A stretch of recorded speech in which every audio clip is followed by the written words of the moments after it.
Tervist, sõbrad! Iga päev viib meid kaugemale viimasest olümpiamedalist, teisalt iga päev toob meid lähemale uutele võimalustele. 2026 Milano ja Cortina d'Ampezzo taliolümpia või 2028 Los Angeles suvemängud. Pinsteri teadusjutud muudab võimalused aga kättesaadavamaks. Täna saates. Kas Eesti spordi tulevik on medalite mõistes katastroofi äärel või suudame me midagi päästa?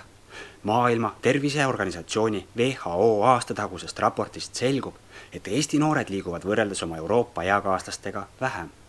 Igapäevaselt soovitatud tasemel liigub vaid 1/5–11 aastasest noorest, kusjuures üheks põhjuseks spordist välja langemine pigem varajases eas.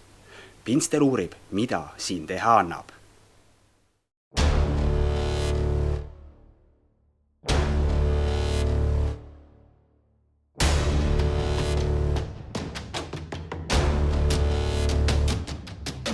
Pinsteri teadusjutud.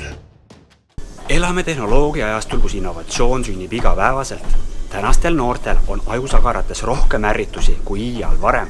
Selle on põhjustanud digitaalne üleküllus ja dopamiinisüsteemi häiritud tasakaal, infokoormus ja frontaalkorteksi ülekoormus, unepuudus ja kortisooli taseme tõus, sealhulgas vähene füüsiline aktiivsus. Kusjuures, jõudes tagasi eelpool mainitu juurde, et spordist välja langemine varajases eas on probleemiks, siis siin saab välja tuua põhjustena. Liialt varajane ühele spordialale spetsialiseerumine või sporditegevus muutub üksluiseks ning pole tänasele digitaalse ülekoormuse ja infokoormuse all vaevlavale noorele piisavalt lõbus. Sport pole finantsiliselt kõigile kättesaadav. Seega, potentsiaalsed tulevased olümpiamängude medalistid lahkuvad spordist juba enne, kui nad vastava potentsiaali ära jõuavad oodata, nii puhtalt vanuse kui ka füüsilise võimekuse kontekstis. Pinsteri teadusjuttudel on selleks lahendus. Võtame fookusesse hilise spetsialiseerumise ehk mitmekesise sportimise. Sporditegevus peab keskenduma lõbususele, ärme survesta lapsi võistlema. Ja kolmandaks, sport tuleb muuta finantsiliselt kõigi jaoks kättesaadavaks. Ka 51 rahvusvahelisest uuringust kokku koondatud metaanalüüs pea 6100 sportlase, sealhulgas 772 maailma tipptasemel sportlasega leidis, et varajane mitmekülgne treening viib alguses aeglasemale arengule, kuid toetab pikaajalist edu ehk edu täiskasvanute vanuseklassides.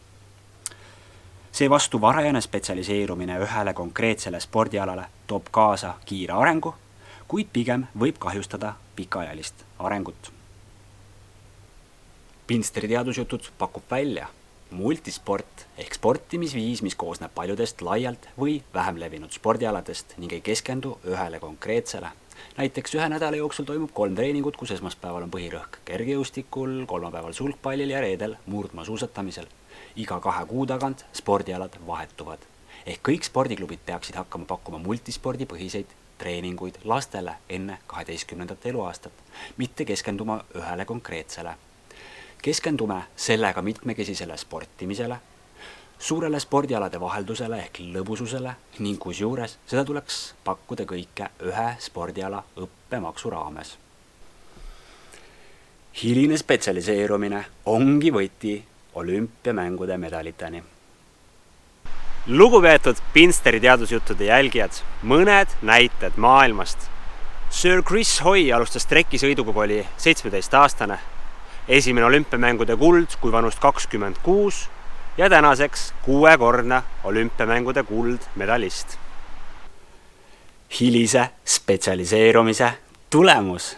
Primož Roglič 17-aastasena hüppas end suusahüpetes juunioride maailmameistriks, 22-aastasena hakkas tegelema jalgrattaspordiga, tänaseks võitnud 5 korral suurtuuri. Hilise spetsialiseerumise tulemus. Legendaarne Donald Thomas alustas kõrgushüppega, kui vanust 22, MM-kulla võitis, kui vanust 23. Hilise spetsialiseerumise tulemus. Vaadakem kas või Maarjamaal sündinud ja hiljem Pekingi mängudelt kullaga koju naasenud Gerd Kanterit. Tema alustas kettaheitega, olles alles 21-aastane.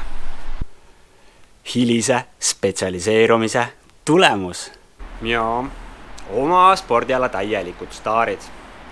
NBA 6-kordse meistritiitli võitja Michael Jeffrey Jordan, ainus NHL-i mängija, kes on kogunud üle 200 punkti ühel hooajal ja seda müstilisel kombel 4 korda, Wayne Douglas Gretzky, 20 Grand Slami võitja Roger Federer või 28-kordne olümpiamängude medalist ujuja Michael Fred Phelps II.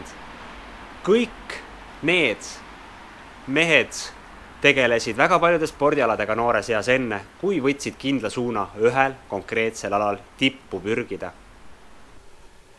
Hilise spetsialiseerumise tulemus. Kusjuures sama suuna on võtnud ka Taani, Kanada ning Norra spordimudelid, mis sätestavad järgnevat. Ei varajasele spetsialiseerumisele. Teiseks, sporditegevus peab keskenduma lõbule, me ei survesta võistlema. Ning kolmandaks, sport peab olema finantsiliselt kõigile kättesaadav. Seega, kui soovime võita olümpiamängudelt medaleid, peame radikaalselt muutma süsteemi. Varajase spetsialiseerumise asemel mitmekülgne areng ja klubide üleminek multispordile kuni 12. eluaastani. See ei ole mitte ainult tervislikkuse seisukohast parim lahendus ühiskonnale, vaid teaduslikult tõestatult efektiivseim tee maailma tippu. Ütle jah multispordile ja vaata, kas mõni spordiklubi sinu kodu lähedal juba sinu lapsele seda pakub. Täna suurlinnadest Tartus TÜ Akadeemiline spordiklubi või Tallinnast Nordspordi leiad. Loodetavasti varsti leiad neid aga ka väiksematest paikadest. Järjekordne teadustulvil Pinsteri teadusjuttude episood on selleks korraks läbi. Kui sulle vaadatu meeldis, siis subscribe'i, like'i ning jaga seda vähemalt enda 3 sõbraga. Ja kohtume juba kindlasti järgmise episoodi ajal. Seniks aga varvad villi, tuttmüts pähe ja tõttu treeningule.